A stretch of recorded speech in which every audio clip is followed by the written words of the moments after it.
my video. I'm from Illinois, Chicago, Illinois, Yeah. in America. Okay, welcome to the Philippines. And what's your name? My name is Ferdinand. Ferdinand. You're named after Ferdinand Magellan? Exactly.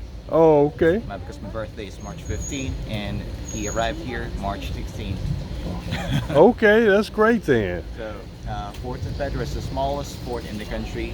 One of the significant features is having a triangular shaped walled structure. So Mhm. this is the country's smallest and the oldest. So it was first constructed in 1565, having wooden structure protecting the settlements of the Spaniards, and they eventually expanded the area, making it what is now known to be a coral stone structure, and it covers with an estimated area around 2,025 square meters. So let's take a look at the oldest well. Sure, thank you.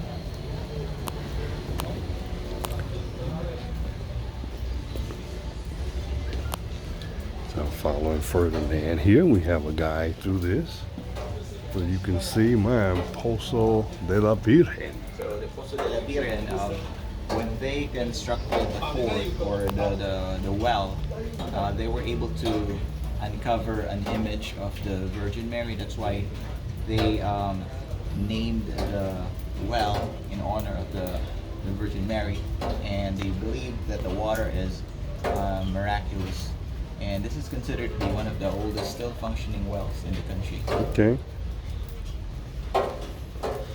All right, and people I can see they throwing peso coins down there. That's wishing well. Doing this, they're now using the well as a wishing well. Yes. Okay, very good. So let's proceed to the second building. All right, that was interesting to know. Okay, there's a gallery here, so let's see what we got. This is the Vivienda del Teniente, or it used to be the quarters of the lieutenants. And right now, it is used to house reproduction works of Emmanuel Pañeras. So Emmanuel Pañeras is a Cebuano artist, painter. He painted historical accounts when the Spanish arrived here in 1521, based on the chroniclers of Antonio Piafetta. So Piafetta was a chronicler of the Magellan voyage or expedition, and one of the things that is featured here is the blood compact between Ferdinand Magellan and Raja Humabon.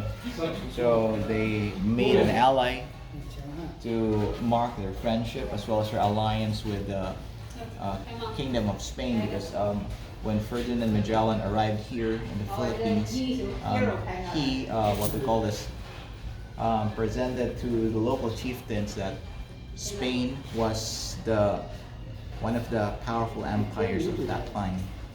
So as an alliance, they did friendship. And this is Enrique de Malacca, Ferdinand Magellan's slave, who later became interpreter when he communicated with a local chieftain.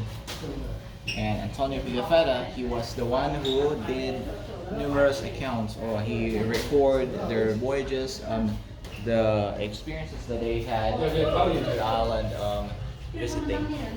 So the chieftain was described by Pigafetta as a stout man with tattoo all over his body, and it extended towards the face area, and with numerous jewelry, golds, and a dagger.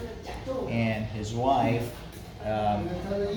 she was just named the Queen of Cebu in the account, but later, after the baptism, she was then known as Queen Juana in honor of the Queen of Spain.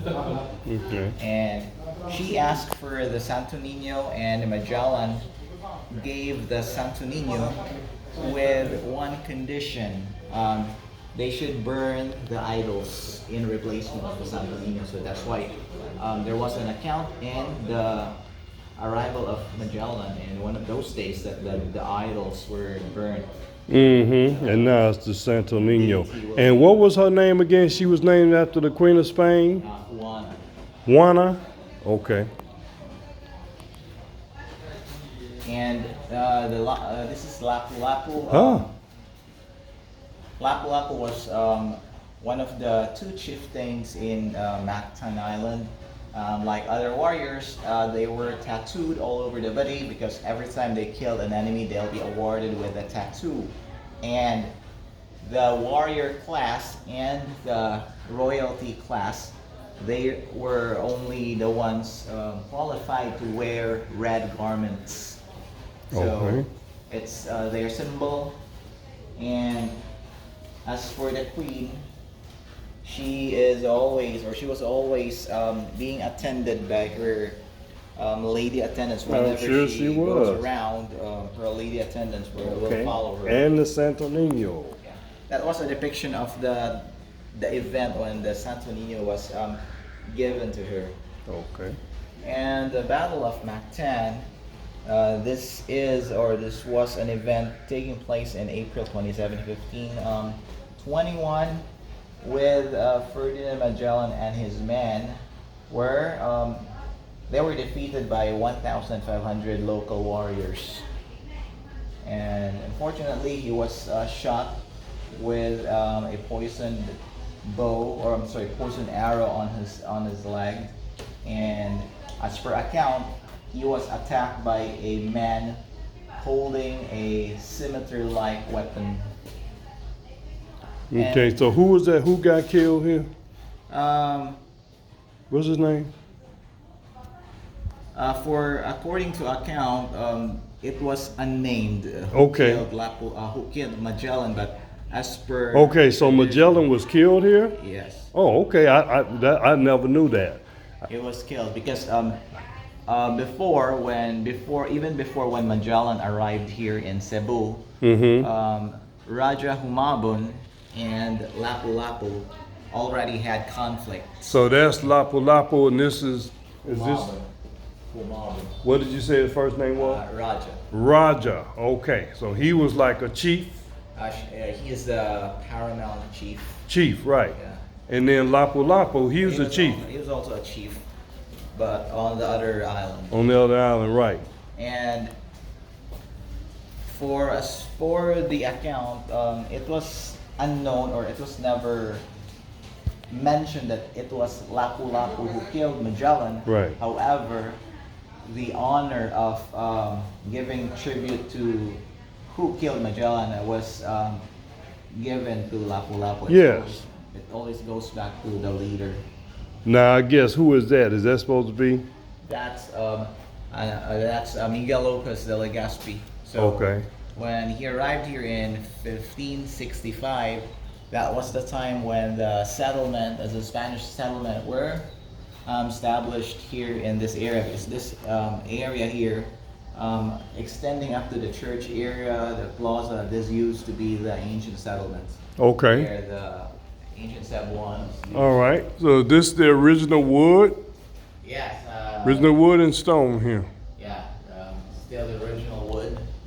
And this account, this took place in April 3 of 1898, wherein local or the Cebuano revolutionaries led by Pantaleon Villegas, he was a lieutenant general, 24-year-old lieutenant general, attacked the Spaniards or the Spanish Guardia Civil. So right now, this is how the Guardia Civil dressed up during the 1800s. Oh, okay. So they had a war on April 3, I'm sorry, and continuing on April 5, they had a war outside the fort.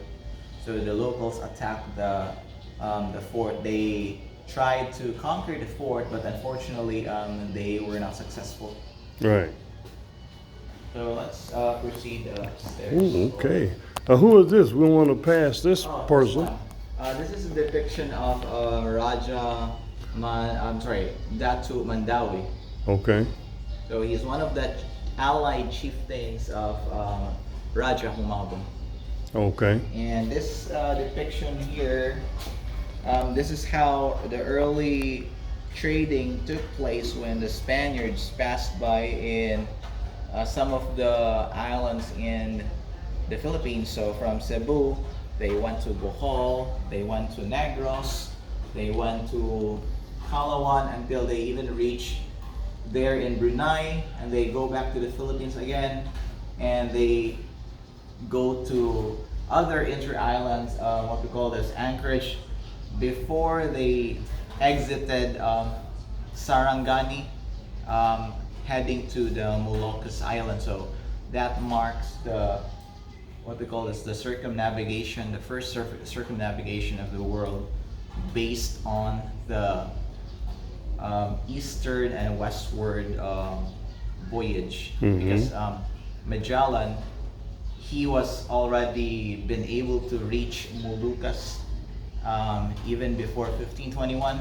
So when they entered the Pacific Ocean, which is already parallel to the Moluccas when they started to enter the Visayan area, so that demarcates or marks the first circumnavigation in the world based on two routes. Okay, from two different directions. Yes. Now, what is this? I don't know. Well, I mean, this is very interesting here, and they got it in glass. I'm gonna. This is a replica of a samurai armor, though it has nothing to do with the overall exhibit or overall exhibit of at Fort San Pedro. This used to be owned by the late mayor of Cebu. When he died, they decided to put the armor here As a donation. I don't know if this is just a temporary exhibit or Okay. it was already given. I understand. But Sure. it doesn't have anything to do with the overall. Right. That's one of the interesting objects that tourists would notice whenever we exit the building. They would Yeah. always So they say, "Hey, what's this?" And there's a statue here. Who is that? That's a Virgin Mary. They call it Our Lady of Concepcion. Nuestra Señora de la Cota, or Virgin of the Fort, or Cota, meaning Cota. It's a local word for fortification or the. Sure. Okay. All right. History of Cebu here and some history of Fort San Pedro. Let's go right ahead. So the building, it features coral stone blocks and some brickworks with some original woodwork, especially the window. For the door, it seems to be a modern, what they call this, the handle and the lock were just modern Sure. addition. However, the roof, it is now being replaced with Steel? just the imitation steel roofing. Okay, imitation steel. All right. The original tile roof was already removed.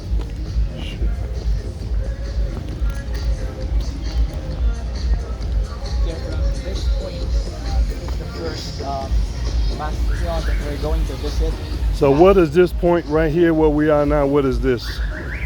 They call this area here the area where the Bastion de la Concepcion is situated. So every corners there is a bastion.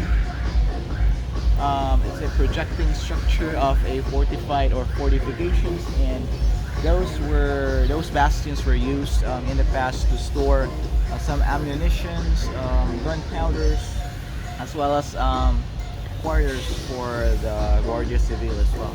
So it serves as their what they call this, their watchtowers. Yeah, I was gonna say a watchtower and also a storehouse too. Yeah. Yeah, watchtower. Yeah, it would be on the corner. That would make sense because they can see both sides of the. And that area, this wall, it used to be it used to be a shoreline. So this area here is giving them an overview of the southwestern side of the coast, while the other side of the wall, it gives them an overview of the northeastern side of the coast. Are we able to walk over here? Yeah, sure. Just want to see so people can see exactly what it looks like. So this is actually, I'm gonna just look right here. He doesn't have to say anything, but I understand you got to have some place for somebody to sit and sleep or do whatever they have to do. And as they say, bastion, you've heard this, the last bastion. So this is the view. Obviously none of this was here. And of course you got a park there.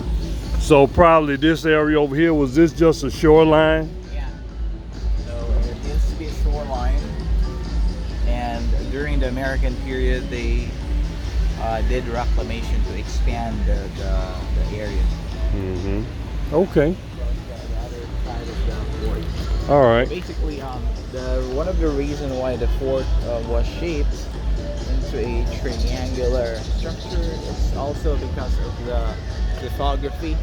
The land mass was actually extending, creating a triangular projection towards the sea. So it's one of the best place to establish the fort as well, because the area here is 3 meters above sea level. Okay. So it's one of the highest grounds, not prone to flooding. All right. And you can also get a closer view of the coral blocks here, where you can see the perforation of the coral skeleton.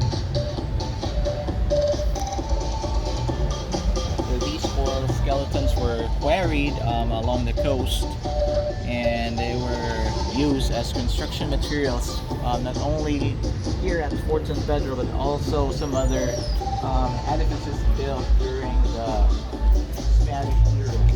Yeah, so this is, I guess this is the front of the fort. Yeah. This is the front of the fort. We're looking at the back of it, so obviously you got places there where somebody can sit and stand. Matter of fact, let me just take my camera. That's the view of the front of the fort. Obviously, 1500s, it did not look like that.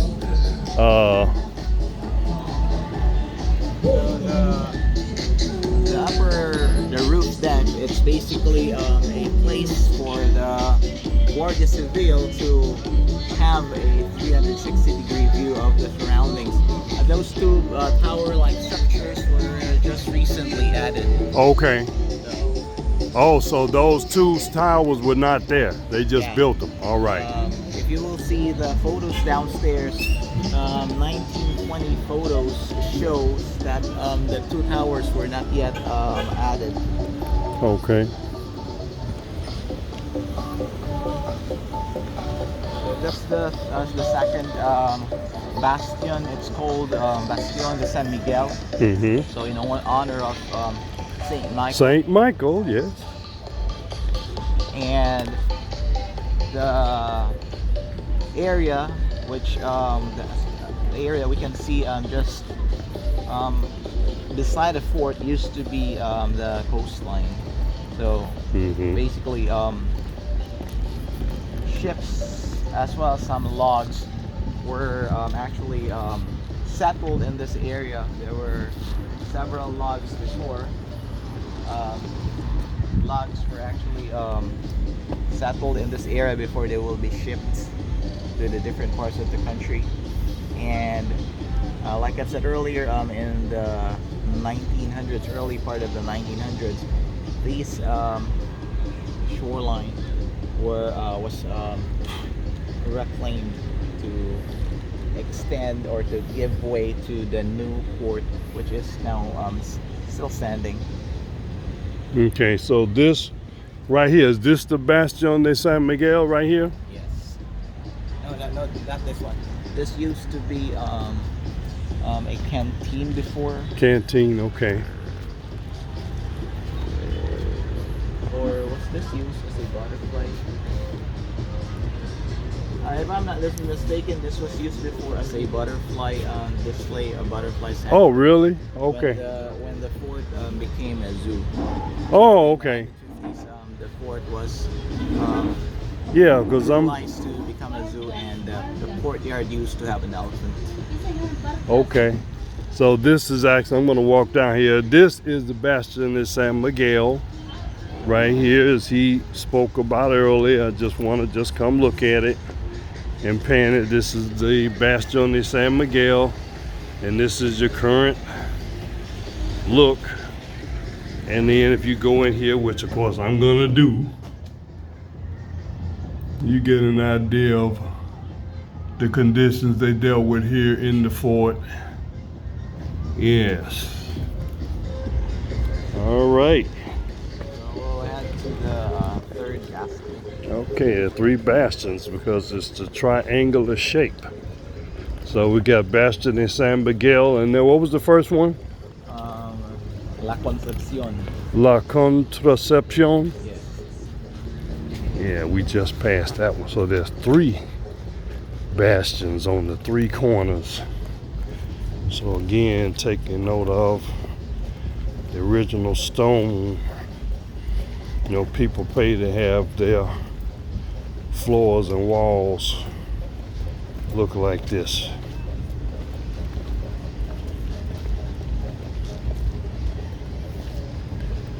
Take a look here down at the central plaza, if you will. So the courtyard, it used to be it used to have a monument-like structure in the center. You can see that you can have a reference over those photos displayed downstairs. And the fort as well. It became a hospital. Oh, okay. It was also used to become a school. So this was a school, this was a hospital, this was a zoo. Yeah, multi-purpose, but you can see that's a very, very attractive place. I can see doing some concerts there, huh? And right now the fort is being utilized not only as a heritage monument or a heritage place to visit. It now serves as a function hall for big events like weddings. Oh, sure. Parties. You can actually rent the fort. Oh, I'm sure. Yeah, I'm sure that would be popular to those who can afford it. You can, the fort is renting the area for a very low rate, and you can even celebrate birthdays. Sure, of in course. this garden or in one of those bastions, or in the center. Now, what bastion is this? This is the third bastion. This is, Ignacio de Loyola. Okay, Ignacio de Loyola.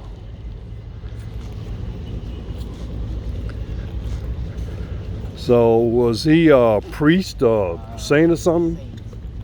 Yeah, they have a school by where I used to live, Chicago, called Loyola. So maybe it's the same person. Yeah, it's Saint Ignacio de Loyola. Right. So this is Saint Ignacio de Loyola. Let me just, of course, this is kind of looks just like the other ones. This is the bastion, the third bastion here, and you can get the idea. A little look here. You get a little peek at the showing. See, Bastion Ignacio de Loyola. So for whatever reason, they didn't have the signs of the name of the bastions on the other 2. But they had it on this one. Even the fort itself, it was named after Saint Peter. That's why. Right, San Pedro, sure. Oh, rare sight, a butterfly.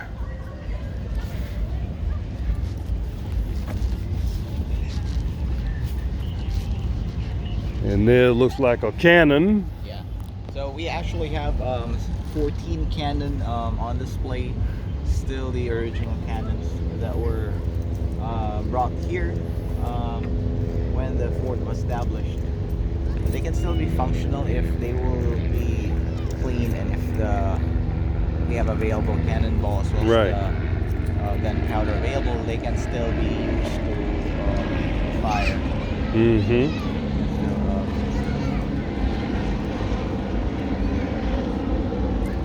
So basically what we do here as well, just like today, I'm dressed up as a Spanish Guardia Civil. We do volunteer works here. We do some small talks about the fort, some historical significance, as well as to give life and color to the fort, because every time we passed by the pavements, we stood by the bastions, it gives our guests an idea about how the Guardia Civil's ancient lives were during the Spanish period. Mm-hmm. So maybe proceed now to the patio or the courtyard. All right. Yes, and you can kind of tell just by walking how it is shaped in a triangle. Yeah. Shaped in a triangle. So this is taking us back down to the plaza. Well, I'm calling it the plaza. Yeah, but look, I like these steps here. Look at the stone, original stone. Very nice. And the fort as well was occupied by the American soldiers Mm-hmm. from the late 1800s until the mid of the 1900s. So this used to be a barracks as well. Okay. So every period, different usage of the fort. So it's not only Spanish period, it extended American. American, right. So every year, it is being utilized according to its readapted use. Okay. Yeah, this is a very good tour here.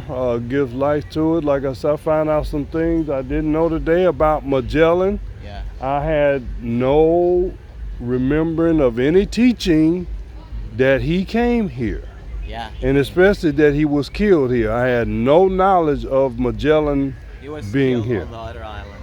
Right, Lapu-Lapu, Yeah, in Mactan. Mactan. Yeah, I was in Mactan yesterday. Have you been to the Mactan shrine? No, I didn't go to the shrine. I went to the Mactan New Town. Yeah, Mactan New Town, just a few meters away from Mactan New Town. That is where the site of the battle. Oh, okay. That's where the shrine is located. Okay. Well, I'll make sure I look at that. But thank you for your time today in this tour here. My name is Anwar Kente, but my channel is called Geechee Lion's Journey. I do have a YouTube channel, and actually, just so you know, I'm a retired American. I'm about 64 years old. I stopped working. I retired on September 1st. So this is my first time in the Philippines, and I'm planning to stay here. So I like to use my channel to give people an idea of what they would find here if they would come. So thanks a lot. Give your name again, sir. Ferdinand. Ferdinand, named after Ferdinand Magellan, of course. So thanks a lot for your time, sir. You're welcome. Ferdinand Magellan, on behalf of Geechee Lion Journey, we thank you.